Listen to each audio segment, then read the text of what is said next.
I've just helped a customer avoid a very costly mistake. And by costly, I mean $50,000 to $60,000 worth. That's Aussie dollar bucks, by the way. Now, what's happened here is that the customer was buying a vehicle in an auction and it's come up. It's over 100,000, so it's quite a lot of money. But the vehicle itself was in a different state to what he was. So he hired me to go and have a look and give him an honest report. Now, if you are looking for a vehicle in an auction or any other vehicle, if you don't know what you're looking for, I would say get somebody to come and have a look. My name is Mark. I run AllInVehicleInspections, and this is the reason why I started this business, is to help people avoid very costly mistakes. So, like, share, follow, and out of those three, if you could at least share, because someone in your friend group will be buying a vehicle, and they may really need to know this, and you don't know who they are. But follow and like anyway if you want to. So, what's happened is I've gone out, had a look at the vehicle. The vehicle has got not a lot of coolant in the header tank. And by not a lot, I actually mean nothing. And you could see it just in the top of the radiator.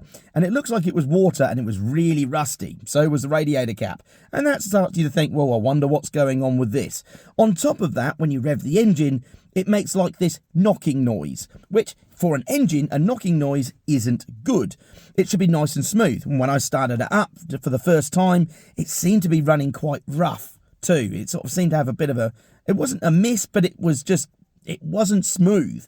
So all of these things add up to the fact that I think this engine may be on its last legs. It's probably overheated.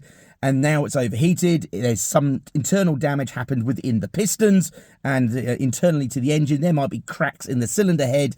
And I can go on with all the parts that could be a problem. You may even have a crack in the block. And this is what makes repairs costly, because you don't really know what the damage is until you get in. So what are the options here? Well, I phoned Fuso. And this is how I know the cost of what it could be. So the cost, according to Fuso, if I wanted a full engine, which at this point would be a good idea, that would be $42,000 plus VAT, 10%, and then you've got to pay for the fitting too. So you're looking at over $50,000 for that.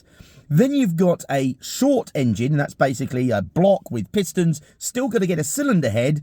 That was going to be 16. If you need a cylinder head, if it's overheated, you probably do. That's another 5.5 plus the VAT, plus the fitting, and the actual rebuilding part of it too. So you're probably looking at, by the time you finish, maybe $30,000 to $35,000. Then you can get a rebuild kit. That's assuming you don't need a block, and if you do, well, you should have just bought an engine in the first place. But you can get a rebuild kit for $15.5, and then you've got to pay someone to do all the labour to it. So you might end up with, say, $10,000, $15,000 worth of labour. I don't know. Go worst case scenario on this.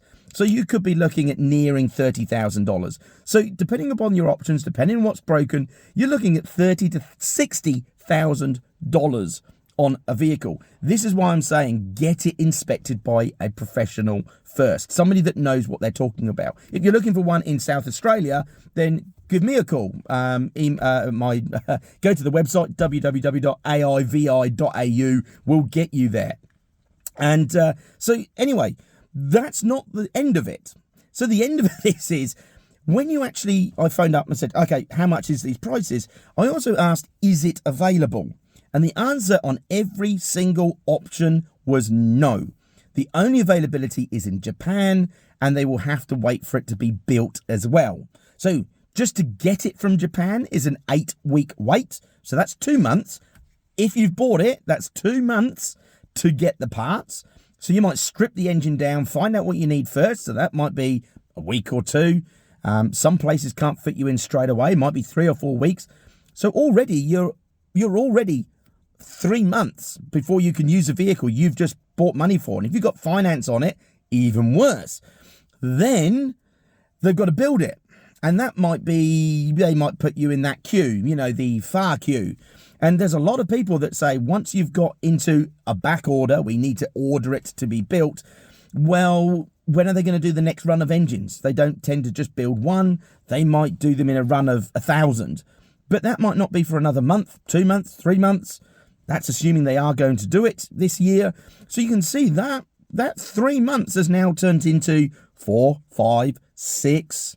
It's an unknown. And meanwhile, you've got a vehicle sat there doing nothing. So if you are looking to buy a vehicle from an auction, get it inspected before you put down your hard-earned cash. Because I'll tell you this now, you deserve that money more than the person who avoided the maintenance on it in the first place. They have saved lots of money by not doing maintenance. Chances are they will also probably at the end of their business run. In other words, the business was going under and this finished them off. An engine finished them off. And if maintenance wasn't done, you can pick it up with lots of other bits too. On top of that, you know, windscreen wipers, bolts missing, back tyres are completely bowled, you know, things like that. And you start going, this vehicle wasn't maintained. So get your vehicle inspected, get a professional to look at it, and get a professional report before you buy it and purchase it. But you do it that way, then you will avoid a very costly mistake. Anyway, happy trails. If you're looking for a vehicle in South Australia, give us a shout. We might be able to help you. AllInVehicleInspections.com.au or aivi.au. Happy hunting.